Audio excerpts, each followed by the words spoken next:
At 70, Kevin Costner finally reveals the truth about Robert Redford. Kevin Costner was born Kevin Michael Costner on January 18, 1955 in Linwood, California. Kevin Michael Costner grew up in a working-class family. His father, William Costner, was an electrician and someone who worked for utility companies, while his mother, Sharonry, had a job as a welfare worker. The youngest of three boys, Kevin's early life meant moving around a lot because of his father's job. These moves taught him how to adapt, be independent, and stay strong. Qualities that would later show up in his acting style and how he lived his life from a young age. Costner loved storytelling and being creative. Though he never dreamed of becoming a movie star at first, he went to California State University, Fullerton, where he studied marketing and finance. It was during his last years there that he found his love for acting. He was inspired by meeting actor Richard Burton on a plane, a moment that changed his life forever.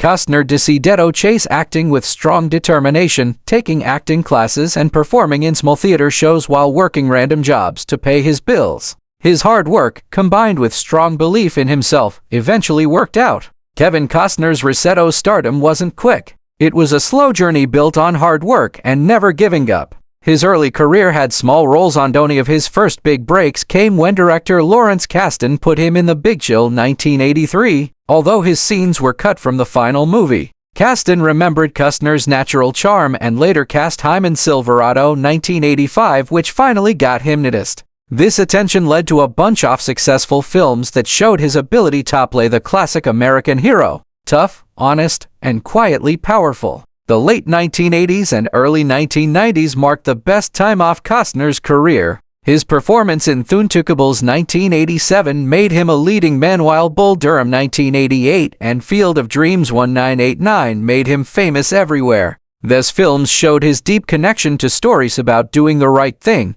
second chances, and the human spirit, stories that truly connected with audiences. Then came Dances with Wolves 1990, a project that will define what he's remembered for. Costner not only starred in but also directed and produced the epic film, which became a huge cultural hit. It won 7 Academy Awards, including Best Picture and Best Director, making Costner's place in movie history solid. His vision and bravado tell a story about Native American culture with empathy and depth, set a new standard for Hollywood films throughout the 1990s. Costner continued to dominate the box office with a mix of historical epics and romantic dramas, including Robin Hood, Prince of Thieves 1991, GFK 1991, Theba Digward 1992, and Wyatt Earp 1994. Theba Digward, in particular, became a huge hit around the world, pairing him with Whitney Houston in one of the most iconic romantic films of all time.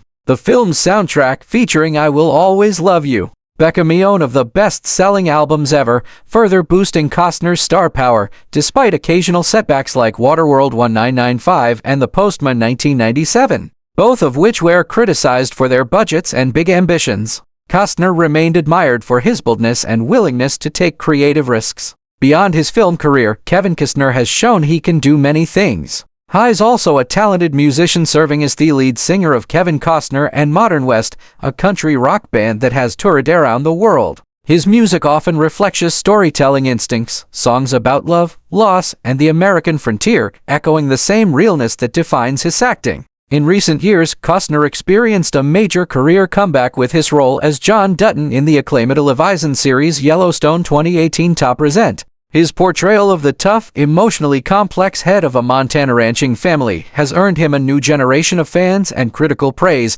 proving that his charm and talent remain timeless. Off-screen, Costner's life has been equally rich and down-to-earth. He has 7 children and has spoken often about how being a father is one of his great joys. Known for his humility and generosity, he has supported numerous charitable causes, including environmental protest and children's organizations. Despite the huge fame, Costner has kept an image of doing the right thing and being rarely caught in the traps of Hollywood excess. He prefers the quiet life, ranching, playing music, and spending time with family over red carpets and gossip columns. Kevin Costner's romantic life has been as interesting and layered as the stories he brings to the screen.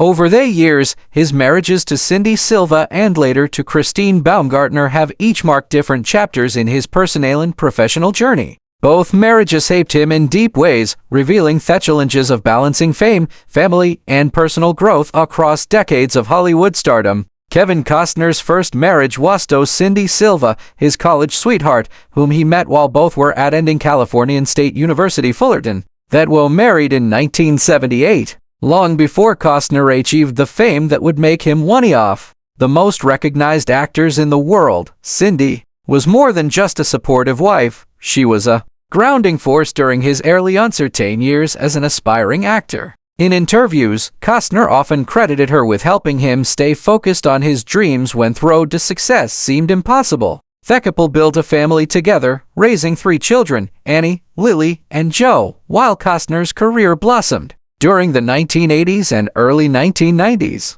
When Costner became a household name through blockbuster films such as Dances with Wolves, Field of Dreams, and The Bodyguard, Cindy often stood beside him at premieres, representing stability and devotion amidst the glitz of Hollywood. However, as Kevin's fame grew, the demands of his career began to take it all on their relationship. Long periods away from home on film sets, coupled with huge pressures of celebrity life, strained their marriage. In 1994, after 16 years together, Kevin and Cindy divorced, a highly publicized separation that cost a reported $80 million settlement, one of the largest in Hollywood history at the time. Despite the pain of their breakup, both Kevin and Cindy focused on raising their children together and maintaining a respectful relationship.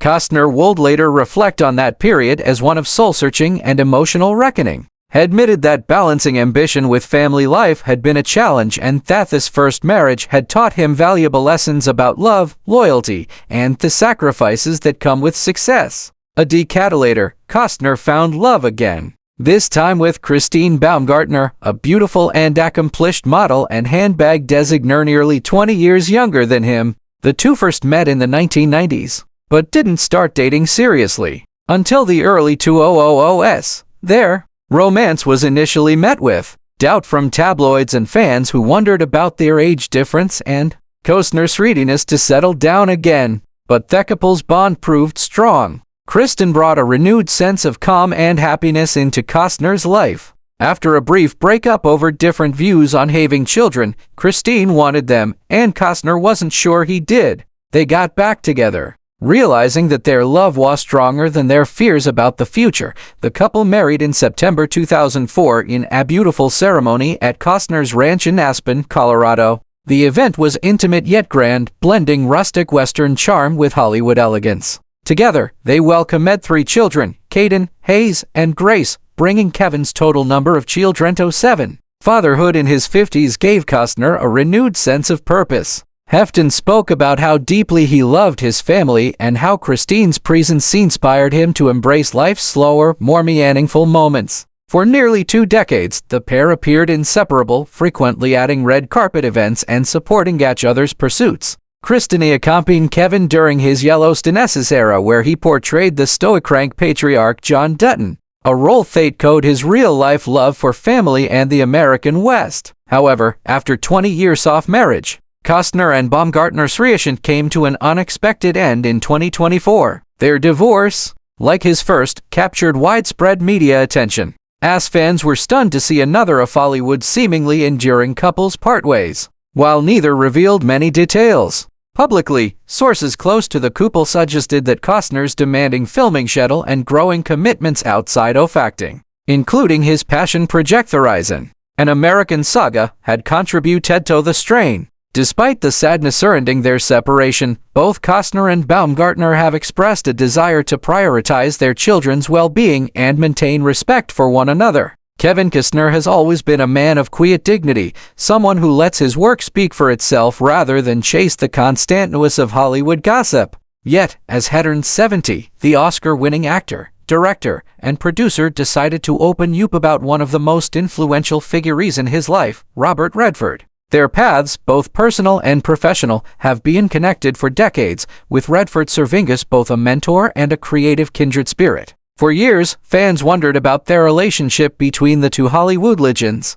but Costner's recent reflection shave finally revealed the truth. In an emotional interview, Costner admitted that his admiration for Redford runs far deeper than the typical respect shared between two actors. Robert wasn't just someone I looked up to. He was the kind of artist who showed me what it really meant to take risks, Costner said. He had this quiet intensity, a presence that didn't demand attention, but naturally drew you in. Watching him made me realize that storytelling wasn't just about acting. It was about purpose. That purpose became clear early in Costner's career when he was still trying to find his place in Hollywood. Redford was already an established icon, an actor known for his grace, intelligence, and independence. Costner has often said that Redford's decision to step behind the camera inspired his own directing dreams. When Robert met ordinary people, I remember thinking, that's what I want to do someday, to tell stories that matter, Costner recalled. Has showed me that you could be an actor and still have a voice that shaped the bigger picture.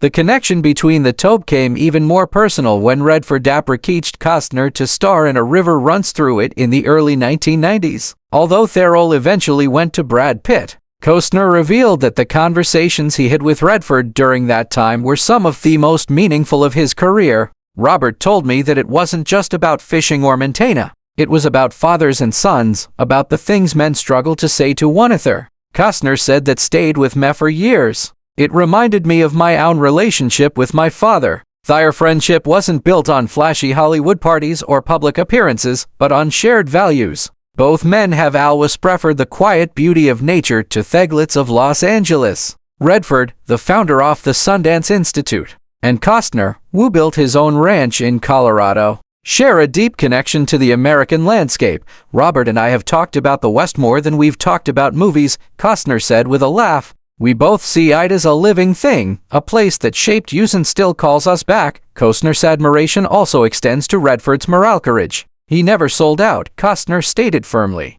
In a business that often rewards compromise, Robert stood for something. He believed in independent film, in giving new voices a chance. That kind of integrity is rare. Costner acknowledged that it was Redford's vision that gave him the courage to make Dances with Wolves, a film that few believed would succeed. I remember thinking, if Robert can bet on himself, I can too, he said. He made me believe that following your instincts is worth every risk. Even now, decades later, Costner admits that Redford's influence lingers in everything he does. When I direct, I still hear Robert's voice in my head, calm, thoughtful, always reminding me to slow down and find the truth in the scene, Costner reflected. He never told me what to do, but somehow he made me see things more clearly. Their bond, though mostly private, represents something rare in Hollywood, mutual respect without rivalry. People love it to pit actors against each other, but with Robert, there was never competition, Costner said. We were just two guys trying to tell stories that meant something. As Costner approaches the later chapters of his career, he sees Redford not just as a mentor, but as a symbol of what an artist's whole strive to be. Authentic, compassionate, and fearless. I owe a lot to him, Costner admitted softly. If I've ever made a film that touched someone, that made them stop and feel something real, it's because men like Robert Redford showed me how it's done. For Kevin Costner, the truth about Robert Redford is simple yet profound. He was never just a Hollywood legend. He was a teacher, a trailblazer, and a friend who helped shape the man Costner became. Robert taught me that success isn't about fame, Costner concluded. It's about living with integrity, standing by your work, and never forgetting why you fell in love with storytelling in the first place. At 70, Costner's words carry the weight of experience. A heartfelt tribute to a friendship that went beyond time, fame, and the bright lights of Hollywood, built instead on respect, shared vision, and an enduring love for the craft that defined them both.